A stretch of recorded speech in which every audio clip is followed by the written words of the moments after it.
pessoal. Ó Pai, agradecemos mais uma vez a oportunidade de estarmos aqui juntos, pela fé, pela perseverança, principalmente pela crença de que essas palavras vão nos ajudar a nos tornarmos pessoas melhores. Pai nosso que estais no céu, santificado seja o vosso nome, venha a nós o vosso reino, seja feita a tua vontade, assim na terra como no céu. O pão nosso de cada dia nos dai hoje, perdoai as nossas dívidas, assim como nós perdoamos aos nossos devedores. E não nos deixeis cair em tentação, mas livrai-nos, Senhor, de todos os males, que assim seja, salve Jesus. Graças a Deus. Desculpe, eu tô com uma tossinha muito chata, já faz tempo. Deixa eu ver aqui, só que parece que a gente tem que dar uma olhadinha também no WhatsApp, de pessoas que vão mandando as mensagens. A Cristiane falou que ia entrar, já entrou, tá? Tá. Que bom. O Guilherme e a Valquíria também acabou de entrar. Tá joia. Que bom. Sejam bem-vindos. Bom, hoje a gente vai falar um pouquinho sobre espiritismo e outras doutrinas espiritualistas. E aí a gente vai tentar entender um pouquinho o que é isso, né? Qual é a diferença dessas outras doutrinas espiritualistas? O que são essas doutrinas espiritualistas e o que é o espiritismo? Então, o que diferencia o espiritismo dessas outras doutrinas? Tá bom? Pode passar, por favor. Mas antes, a gente tem que entender que na filosofia, e o espiritismo, ele traz essa questão da tríade religião, filosofia e ciência. Então, quando a gente vê na filosofia, basicamente, né, a crença, ela é dividida entre dois focos, né, dois pontos, que eles são antagônicos. Então, assim, o materialismo e o espiritualismo. O materialismo, então, ele só realmente acredita na matéria. E é o que é muito baseado a ciência. Então, a ciência, ela só acredita na matéria e no que ela pode comprovar através dos preceitos da ciência, né, com todas aquelas teorias. E as pessoas que são materialistas, elas também só acreditam na matéria. Então, elas só acreditam que a pessoa, quando morre, acaba. Então, ela acha que tudo acaba, que não existe nada além. Normalmente, elas não acreditam em nada além que não seja matéria. Então, qualquer coisa ligado a Deus ou concepções parecidas, essa pessoa também não crê, né? Enquanto que o espiritualismo são não só pessoas, né, mas acreditam, tem essa crença que existe algo além da matéria. Então, esse algo além da matéria é aquilo que não se consegue explicar. Então, é o sobrenatural, quer dizer, o além da natureza e um poder divino. E uma força que ela é abstrata, ou seja, ela não é tangível, a gente não enxerga, a gente não vê, mas as pessoas acreditam nesse algo maior. Então, todas as pessoas, na verdade, que acreditam num Deus, qualquer que ele seja, de qualquer religião, eles são espiritualistas. Então, o espiritualismo, ele tem a ver com a crença num poder maior, num algo mais que é maior. Então, isso são as pessoas que são espiritualistas ou que a filosofia prega como espiritualismo, tá bom? Pode passar, por favor. E aí, dentro disso, olha só, a gente pegamos algumas só, porque não dá para a gente ter todas as crenças e religiões aqui escritas, mas a gente pegou as mais comuns. Então, catolicismo, hinduísmo, protestantismo, espiritismo, umbanda, islamismo, budismos, todas essas são exemplos de religiões espiritualistas, que acreditam nesse algo maior. Então, todas elas, de alguma forma, pregam a existência desse Deus, né, de um Deus, ou de um algo maior, né, que esteja presente na religião que eles estão pregando. E assim, a gente tem que entender também que a religião, ela é algo que foi construída pelo homem. A religião, ela pertence à humanidade, ela não pertence exatamente a Deus, né? Então, quando a gente pensa assim, que as religiões foram passando por transformações ao longo da história da humanidade, é porque o homem foi se transformando ao longo da humanidade. Então, as religiões também vão se transformando de acordo com as necessidades daquele povo e de acordo com o conhecimento que elas têm. E aí a gente começa a pensar, né? Aí tem uma frase aí no meio que fala que um espírita é, antes de mais nada, um espiritualista, porque ele acredita nesse algo mais. Mas, entretanto, nem sempre um espiritualista é um espírita. E aí é nisso que a gente vai começar a trabalhar. Qual é a diferença de ser um espiritualista e, de fato, ser um espírita? Vocês têm alguma ideia para que a gente possa conversar antes de apresentar? O que vocês acham que é diferente? Ser espiritualista e ser espírita? Qual é a diferença? Porque fala que nem sempre um espiritualista é um espírita. Boa noite, gente. Desculpa o atraso. Imagina, seja bem-vinda. Alguém tem alguma ideia? Para justificar essa frase, que um espírita é, antes de mais nada, um espiritualista, mas nem todo espiritualista é um espírita. Eu acho que é por conta dos segmentos, né? Cada religião em si tem ali um segmento que é seguido, né? E como a gente aprendeu já no começo, nas primeiras aulas, o espiritismo, ele não é uma religião, ele é uma doutrina, né? Então acho que por isso que tem essa diferença. Essa diferença. Aí. Quem mais quer palpitar, dar a sua opinião?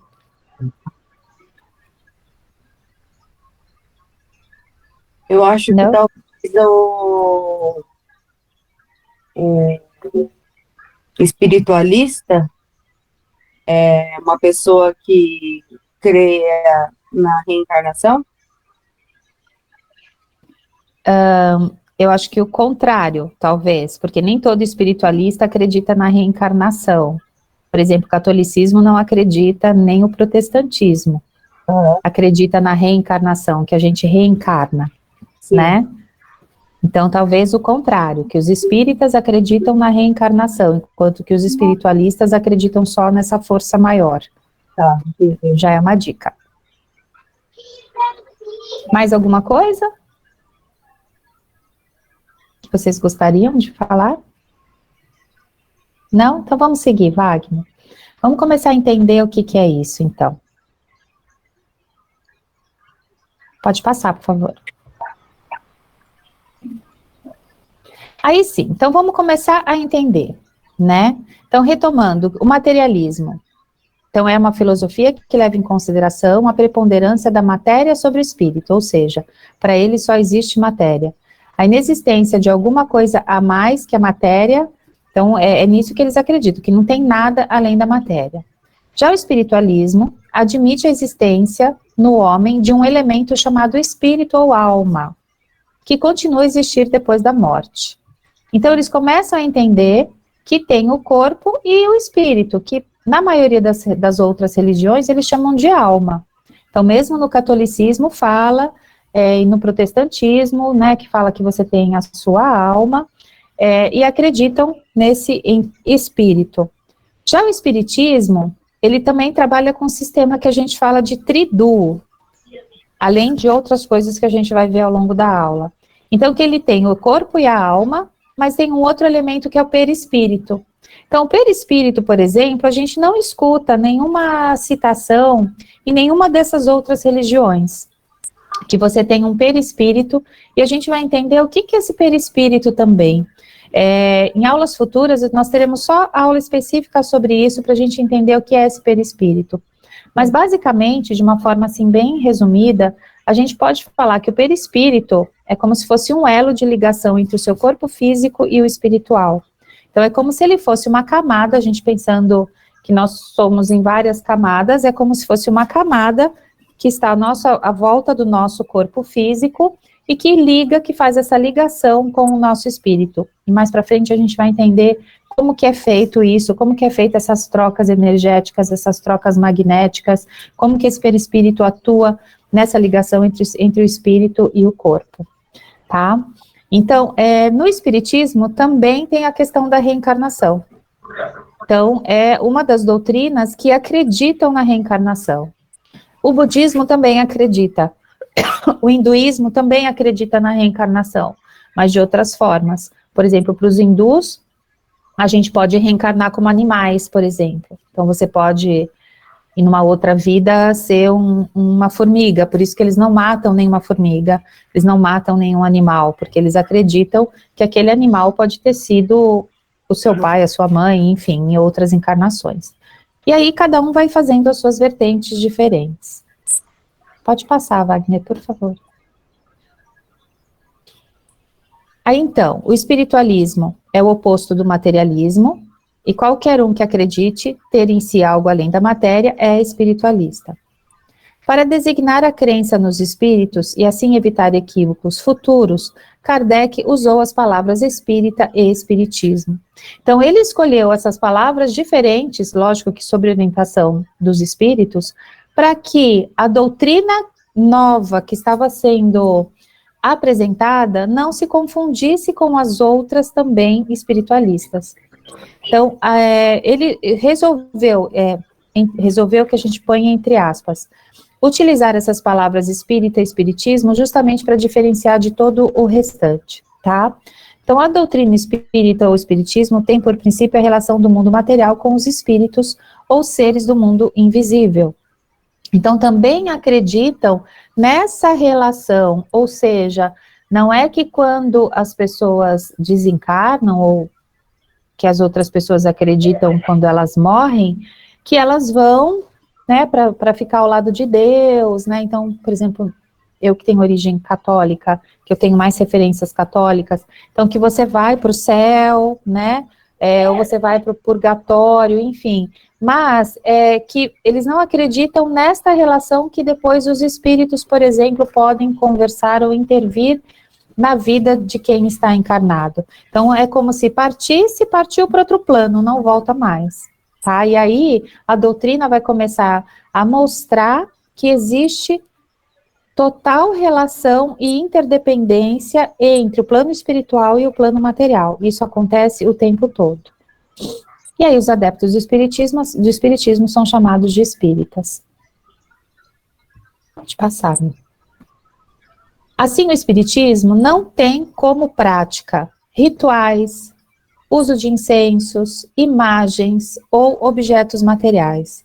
Então, quando a gente adentra uma casa espírita, muitas vezes tem lá a imagem de Jesus, né, um quadro de Jesus, mas a diferença é que a gente, enquanto crença e que acredita no que a doutrina prega, a gente não tem a necessidade desses rituais. Então, por exemplo, de tomar hóstia, de fazer todo aquele ritual de benzimento, os rituais de batismo, então, uso de incensos, que os incensos que vão defumar a casa, né, limpar todos os mal agouros que estão, ou velas, acender velas em homenagem ou para fazer uma oração. Então, o espiritismo, ele descarta tudo isso. E por que ele descarta tudo isso? Principalmente porque ele vai nos mostrar que nada disso é importante, que o mais importante é o nosso pensamento, o nosso sentimento e as nossas ações. Então, isso é o mais importante do que você acender uma vela para conseguir uma graça, ou você ir de joelhos até não sei aonde, ou fazer uma promessa. Então, o espiritismo, a gente vai vendo ao longo do curso, que ele não fala para as pessoas fazerem isso, né? O que ele prega, principalmente, é a mudança, essa reforma íntima, é a gente tentar mudar para melhor, mas mudar por nós. Muitas religiões, posso falar um minutinho? Claro. legal é que muitas religiões, elas pregam que a pessoa precisa sofrer, né? Para poder Sim. alcançar uma graça, um milagre. Então, ela tem que se autopunir para Sim, conseguir algo. sim. Então, tem aquele lance do flagelo, do autoflagelo, que era muito, né, no cristianismo antigo, principalmente, e no espiritismo foge de tudo isso, né, que a gente não tem que se machucar ou se sentir ferido para conseguir alcançar algo. Sim, com certeza. E é isso que a gente vai começando quando a gente vai conhecendo a doutrina, a gente vai se desapegando dessas coisas, dessas crenças que, na verdade, limitavam. Então, quantas pessoas não faziam promessa para os outros pagarem, né? Então, até isso a gente escutava. Ah, minha mãe fez uma promessa e eu tenho que fazer tal coisa. Quer dizer, uma outra pessoa fez uma promessa que você, entre aspas, tem que pagar para ter uma graça alcançada. Oi? E que às vezes você nem quer. Sim, que você não vê sentido naquilo, né? Não sua. Uhum. Então, o espiritismo, ele não tem essa prática, ele vai ter sim, como eu falei, em algumas casas, né, tem a figura de Jesus, mas que é mais, na verdade, uma forma da gente elevar o nosso pensamento, da gente se conectar, que a gente vai se conectando com aquela imagem, e aquela imagem vai nos trazendo toda essa paz, essa tranquilidade. É mais nesse sentido do que de uma adoração. Falando um pouquinho... Quando a gente está lá, desculpa eu te interromper Pode novamente, falar? mas quando eu estou em casa e eu sinto dor, a Salete fala para mim, Bah, pensa naquela imagem de Jesus Cristo no cristão, sabe? Desconecta ela, porque é uma forma da gente se conectar a Jesus Cristo e estar no mesmo, se está realmente ligado a Ele, né? Então, eu digo muitas vezes, assim, quando você está com dor, leia o Evangelho e se conecte àquela imagem. Isso é bem interessante também, eu acho. Sim, eu acho que esse é o objetivo maior, né? Ou reportando para lá, né? Sim, porque a gente está reportando, na verdade, ao nosso pensamento, né? Então, eu acho que essa é importante a diferença, e não que essas pessoas que fazem orações para todos os santos, né? A gente também reza para São Francisco, a gente também reza Ave Maria, mas numa outra, com outro objetivo, com o objetivo de realmente se conectar, né, em prece, com a mensagem do que aquela oração está fazendo, né? Então, a gente usa muitas coisas, sim, do Evangelho, tem o Evangelho segundo o Espiritismo, mas com uma releitura. Então, acho que isso que é importante vocês entenderem. As casas, quem já frequentou várias casas espíritas, sabe que são simples, que não tem aquela ostentação, né, de coisas de ouro, de beleza, porque não é esse o objetivo, né? O objetivo realmente é a gente estar num lugar de paz, com o apoio da espiritualidade e que principalmente a gente consiga, através das palestras e dos encontros, sair de lá mais fortalecido e sair de lá com uma mensagem melhor dentro da gente. Eu acho que esse é o objetivo maior. Legal, né? Você vai numa sinagoga, você vê que tem todo esse ouro, essa beleza, porque na cultura da religião deles, eles acreditam que quanto mais eles oferecerem, mais eles receberão, né? Então, o oposto do espiritismo, né? Que a gente não precisa de ouro, prata, nem grandes quantias em dinheiro. Tanto que uma coisa que me chama muita atenção no espiritismo é você ir numa igreja evangélica e ter sempre aquela pressão para você dar dinheiro. Que você só vai alcançar a sua bênção, o seu milagre, se você der tudo o que você tem. Às vezes você tem 1 milhão. Esse 1 milhão que você ganhou, que você batalhou, você tem que dar para a igreja, que foi Deus que te conseguiu ele para você, entendeu? E no espiritismo isso é o oposto, né? A gente doa porque a gente entende... Você fazer com o coração. Você fazer a caridade, quando você deseja realmente ajudar o seu próximo, né? Então, eu acho que essa também é uma grande, assim, diferença. Não existe realmente essa cobrança financeira nenhuma, Mas a gente, lógico, fala, olha, a gente está precisando de arroz, de feijão para doar de cesta básica, né? Então, mas assim, é caridade. Quem pode, quem sente com o coração que gostaria de fazer essa doação, e pode também, faz. Mas também quem não fizer, não tem problema algum. Mas voltando aqui, então, eu falei no início que o Espiritismo ele está apoiado numa tríplice. Então, que é ciência, a filosofia e a religião. Então, isso aparece logo no início do Livro dos Espíritos, na introdução do Livro dos Espíritos, ele fala muito sobre todas essas questões. Então, da ciência, por que também é uma parte que é ciência? Porque usa a razão, utiliza a razão, se apoia na razão e de alguns critérios científicos para estudar esses fenômenos estranhos, que seriam os fenômenos espirituais, que seria essa comunicação com o mundo espiritual. Então, ela se baseia na ciência para explicar tudo isso. E hoje em dia, muito mais essa questão do magnetismo, que são os passes, tudo isso já está apoiado nos critérios científicos, né? Então, a ciência entra para comprovar muitas coisas que muitas vezes só a religião não conseguiria também comprovar. E a filosofia, porque traz essa questão do eu, da própria vida, né? Então, assim, na verdade, o Espiritismo, ele nos traz um passado, quando você entende que você já reencarnou, que você já já viveu outras vidas, então qual é o seu propósito nessa vida, qual é o seu propósito para o futuro, e ele começa a te trazer essa interpretação, esse questionamento, que é o que a filosofia traz, quem sou eu, o que eu estou fazendo aqui e por que eu estou fazendo isso, né? Então são esses questionamentos que a doutrina também acaba trazendo.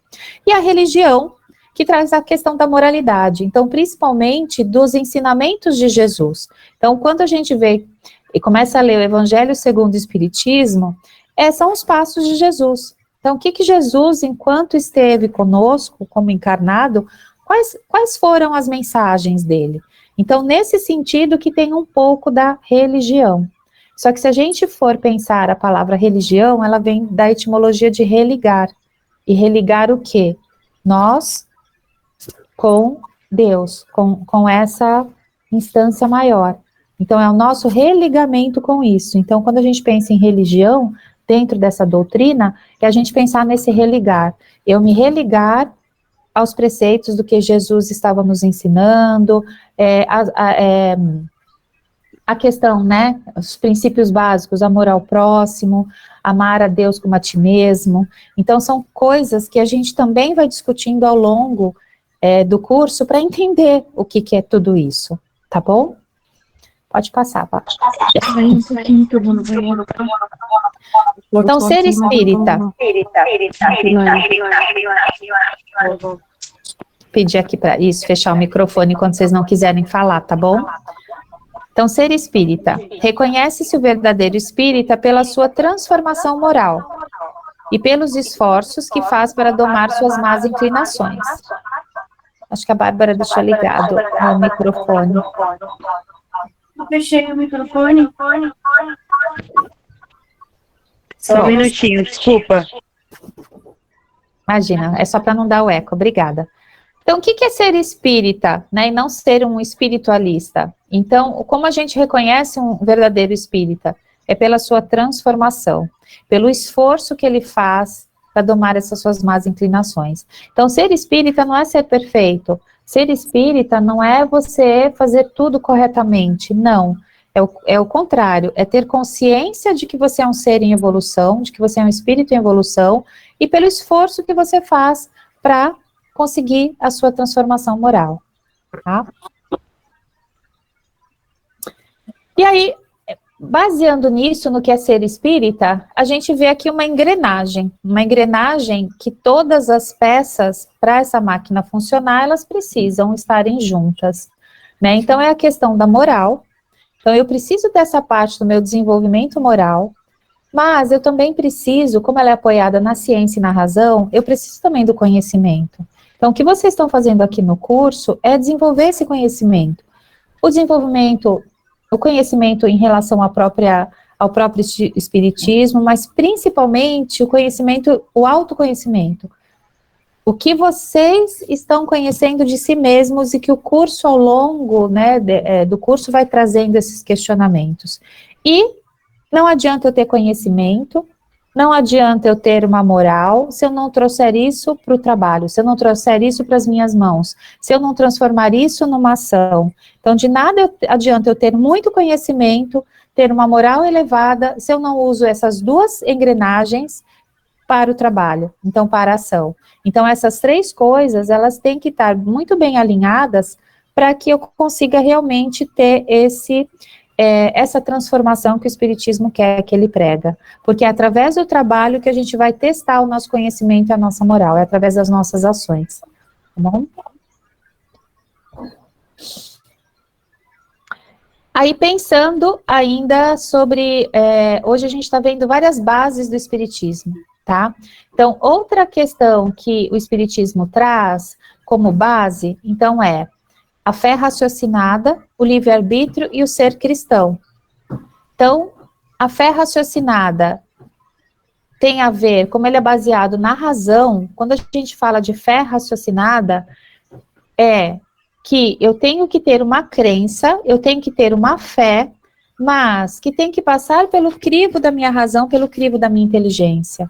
Então, aquela fé que é cega, por exemplo, até de irmãos que matam irmãos, que são apregoados para isso, que tem que acabar com o oposto em nome de uma crença, é uma fé cega, não é uma fé que você raciocina.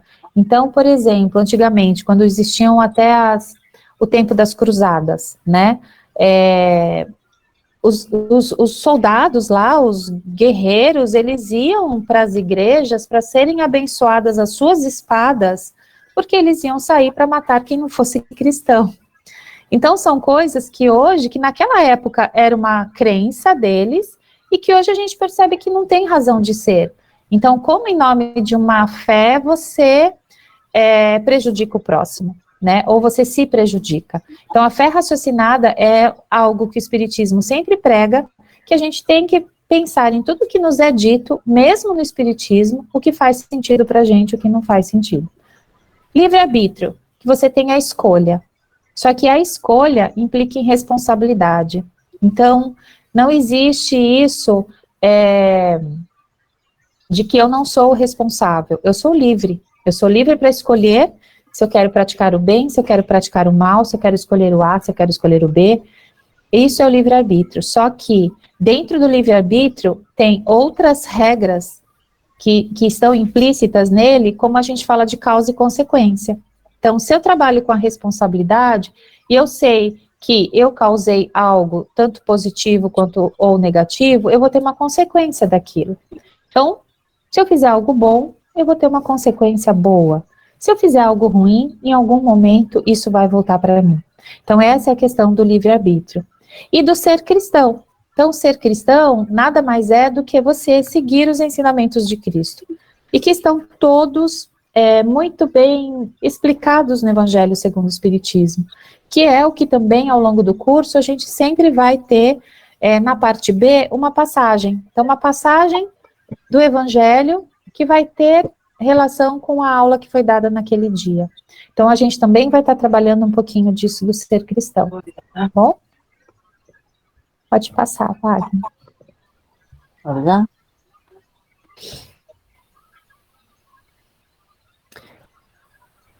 Volta um, acho que você passou 2. Isso. Então, retomando da fé raciocinada, é utilizar o raciocínio, a mente e a inteligência, que é a faculdade que nos foi dada, nessa faculdade mental. Buscar o equilíbrio. Então, é super importante nessa fé a gente ter esse equilíbrio do que está sendo dito e o que é bom para a gente. Então, progredir sem deixar para trás o que é importante. Então, eu vou subindo passos, mas sem esquecer aquilo que é importante. E para Kardec, a fé raciocinada é a fé que permanece em constante contato com a razão. Isto é, busca sempre um saber mais amplo.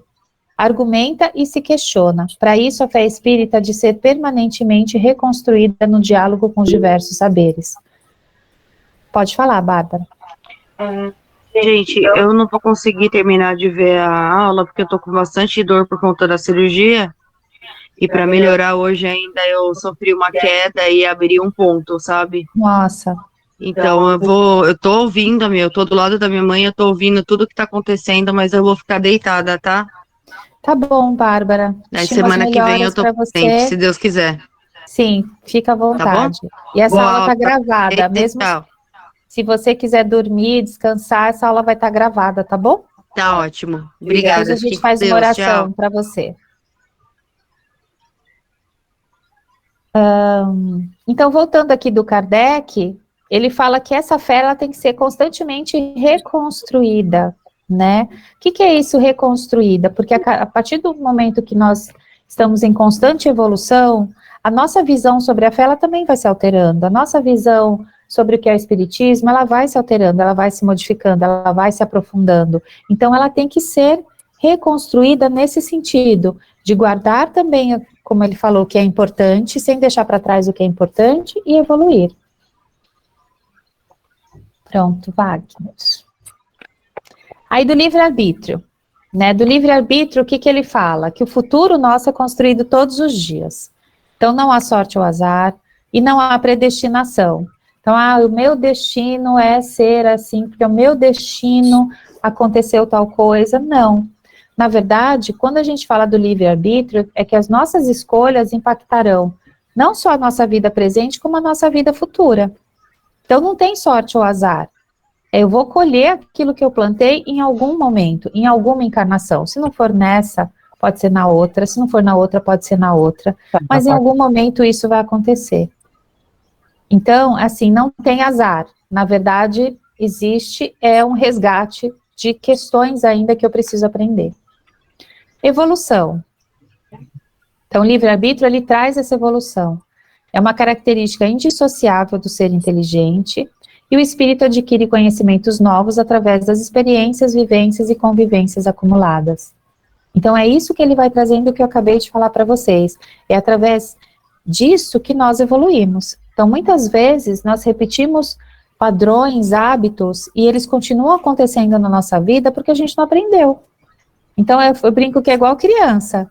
Se não passar de ano, né, não aprender aquilo que precisa aprender, vai ficar naquela série. Então, muitas coisas nós estamos ainda na mesma série, em outras nós já evoluímos. Mas, às vezes, tem questões que a gente ainda não conseguiu superar, a gente não conseguiu aprender das nossas más tendências, e elas voltam a se repetir em outras encarnações, para tudo aquilo que eu falei da moralidade, da inteligência, que ela se transforme na ação. Falei assim, será que na minha ação ela vai se modificar e eu vou estar realmente entendendo, aí sim eu evoluir. E o livre-arbítrio também, ele é individual e social. E aí a gente vai entender um pouquinho o que é isso. Que as escolhas são individuais, lei da causa e consequência. Só que, dependendo de escolhas individuais que se tornam coletivas, aí acontece o passo da humanidade. Então, quando a humanidade vai evoluindo, é quando as escolhas individuais também vão evoluindo. E isso nem precisa o espiritismo trazer, e a gente sabe pela história que é esse o movimento da humanidade. Então, quando pessoas grupos vão evoluindo, chega num momento que toda a sociedade acaba por evoluir também, tá? E isso é a lei das causas e consequências. Então, o grupo cultural evolui, muda seu comportamento na medida em que seus membros evoluem. E o livre-arbítrio é o aspecto da lei maior, que sustenta a evolução do universo inteligente. Então, é isso a sustentação. É a ação do espírito no limite do seu conhecimento e responsável na medida do seu entendimento. Então, responsável por aquilo que ele compreende, que ele entende. Nós ainda temos muitas ações que nós cometemos, eu estou falando enquanto mundo, enquanto planeta, que humanidade, que vai chegar um momento que a gente vai falar, como a gente podia fazer isso? Assim como quando a gente olha para trás e fala, como pôde ter a escravidão e ser algo normal? E que hoje todas as pessoas falam, nossa, isso é algo muito ruim, né? E naquela época era perfeitamente aceitável. Então, esse entendimento de quem eu sou, o que sou e qual é o meu propósito aqui, ele também vai se modificando ao longo dessa evolução. E o entendimento que eu tenho disso. Então, uma criança de 2 aninhos, você não vai ficar explicando por que ela não pode subir no sofá. Você só fala, não sobe no sofá. Você vai falar, desce daí. Por quê? Porque ela não tem entendimento ainda. Quando ela tem o entendimento, aí você começa a orientar. Enquanto ela não tem o entendimento, você limita realmente o comportamento do seu filho para que ele não se machuque. Então, na humanidade é mais ou menos a mesma coisa. A gente ainda, infelizmente, está engatinhando e a gente ainda precisa desse sim e não. Pode fazer isso, não pode fazer aquilo. Pode fazer isso, não pode fazer aquilo. Porque ainda isso não flui de todo o nosso entendimento. Bom? Tô falando bastante hoje, hein? Aí agora o ser cristão. Então, ser cristão, que era o outro item, né? Que fala que a fé espírita é baseada no ensinamento de Jesus, então isso eu já falei, que a gente procura buscar o aprimoramento espiritual, sem fugir das experiências da vida e das pessoas. Então, o que isso quer dizer? Que você ser cristão, novamente, tem a questão do trabalho, da ação. Não adianta para o espiritismo, e ele não condena a escolha de ninguém, justamente por causa desse livre-arbítrio, mas, por exemplo, um monge budista que ele tem uma espiritualidade altamente aprimorada, só que ele se isola de estar em contato com as pessoas, ele se isola em poder ajudar o seu próximo nesse sentido, porque ele acha que só o poder da sua oração, dele ficar lá em meditação constante, isso é o suficiente, é a crença dele, a gente não está aqui para julgar a crença de ninguém, mas o espiritismo fala que se você não transforma isso e põe em ação, então não vai mostrar que você aprendeu ou não. Então é em contato com as experiências da vida, é em contato com as pessoas, é isso que vai mostrar se realmente você evoluiu ou não. Então, sois chamados a estar em contato com espíritos de naturezas diferentes, de caracteres opostos. Não choqueis a nenhum daqueles com quem estiverdes, sede joviais e sede ditosos. Essa é uma passagem. Então, o que ele quer dizer com isso? Que você, na vida, você vai encontrar com pessoas muito diferentes de você. Você, na vida, vai encontrar com pessoas muito difíceis. Você, na vida, vai encontrar com pessoas que te magoam profundamente e você não entende. Então, o que ele fala? Não entre em choque com essas pessoas. Seja jovial, quer dizer, seja gentil o máximo que você puder com essas pessoas. Para que aí você vai mostrar realmente o quanto você está se aprimorando ou não. Então, amar ao próximo como a ti mesmo, que é uma das premissas, e só as obras definem o verdadeiro cristão, ou seja, só o trabalho. Assim também a fé, sem obras, é morta em si mesma, que é novamente aquilo dessas pessoas, né, que enfim, que rezam, a gente vê também as beatas, né, antigamente, no catolicismo, que ficavam lá rezando, mas não ajudavam o próximo. Vinha alguém pedir um pão, e na porta de casa era maltratado. Então, não é isso que vai definir o verdadeiro cristão, mas sim as suas obras, tá bom? Aí, os princípios básicos do espiritismo. Eu tô indo muito rápido, gente? Tá indo tudo bem? Tá? Então, tá bom. Vão perguntando também. Então, os princípios básicos do espiritismo é a crença em Deus, a imortalidade da alma e a reencarnação. Então, isso é o que define também a diferença de ser espiritualista ou ser espírita. Crença em Deus, todos os espiritualistas têm. Imortalidade da alma, todos os espiritualistas têm, que acham que você tem um espírito e que sua alma é eterna, mas a reencarnação não. Então, é principalmente a reencarnação que é o que diferencia de você ser espiritualista ou ser espírita, além de tudo aquilo que nós falamos até agora, tá bom? Pode passar, Wagner. Falando, então, da encarnação. Aí, o que fala dos princípios básicos do espiritismo? Que a encarnação dos espíritos se dá sempre na espécie humana, ou seja, você, uma vez que encarnou como ser humano, você não volta numa encarnação a ser animal, ou ser uma planta, ou ser qualquer outro ser vivo. Então, a encarnação dos espíritos se dá sempre na espécie humana. Seria um erro acreditar que a alma e o espírito pudessem encarnar no corpo de um animal.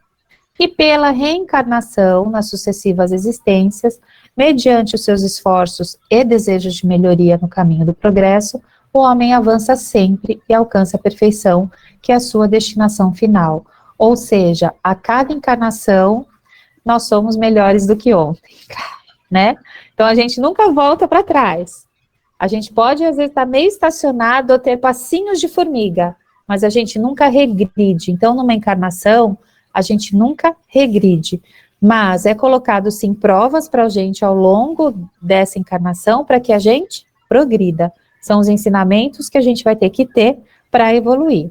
Então, a vida do espírito se compõe, assim, de uma série de existências corporais, e cada uma delas é uma ocasião para o seu progresso.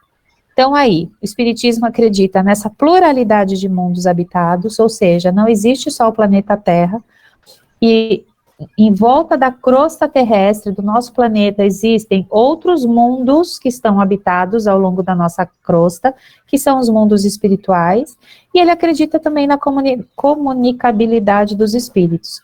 Isso não quer dizer só psicografia ou psicofonia, que os espíritos se comunicam conosco o tempo todo, através do sono, através de intuições que a gente tem de repente, através de sensibilidade, através de sensações, tanto boas quanto ruins. Então, essa comunicabilidade, ela sempre existe.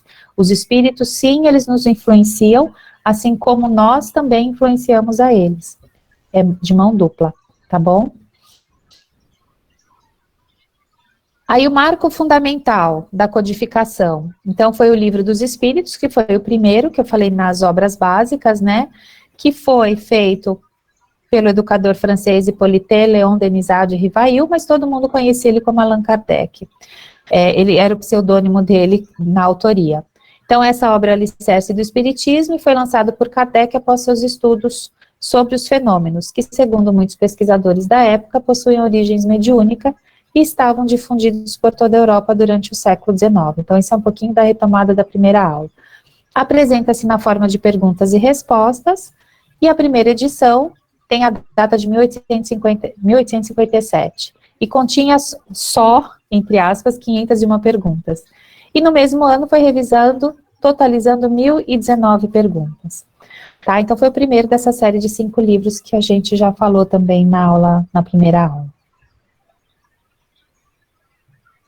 Aí só retomando, então depois veio o Livro dos Médiuns, que a gente já falou também, em seguida do Evangelho segundo o Espiritismo, que a gente também já apresentou, é uma retomadinha um pouco, o Céu, o Inferno e a Gênese. Então esses foram os primeiros 5 livros que a gente fala que são a base da codificação espírita.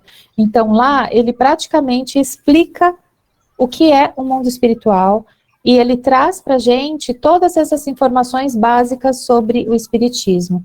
Depois disso, ainda vieram outras obras, principalmente pensando no Chico Xavier, que ele vai contar um pouco como é isso. Então, bem assim, depois continuaram essas publicações, para que a gente pudesse cada vez mais entender as questões do mundo espiritual. E por que isso? Porque quanto mais a gente entende estas questões, mais a gente consegue compreender e trazer para dentro da gente o que o Espiritismo, na verdade, quer nos mostrar, tá bom? Então, hoje, um pouquinho, a aula foi basicamente para a gente entender o que é ser espírita e para vocês entenderem e começarem a se reconhecer se vocês realmente são espíritas ou se vocês são ainda espiritualistas. Então, entender que para você realmente não se intitular, porque essa não é a intenção nem do espiritismo, que a gente se intitule espíritas, mas que realmente vocês se reconheçam como eles, vocês sabem que já tem essas premissas básicas, né? Então, da fé raciocinada, do livre-arbítrio, que também é apoiada na ciência, que a gente utiliza a razão, e que tem que ter o trabalho de transformação, senão não adianta você ter só a sua fé, e só a sua moralidade, só a sua inteligência, se você não usa tudo isso transformando em ação, principalmente para a sua melhoria e para a melhoria do próximo, tá bom? Então essa era a primeira parte da aula, agora vai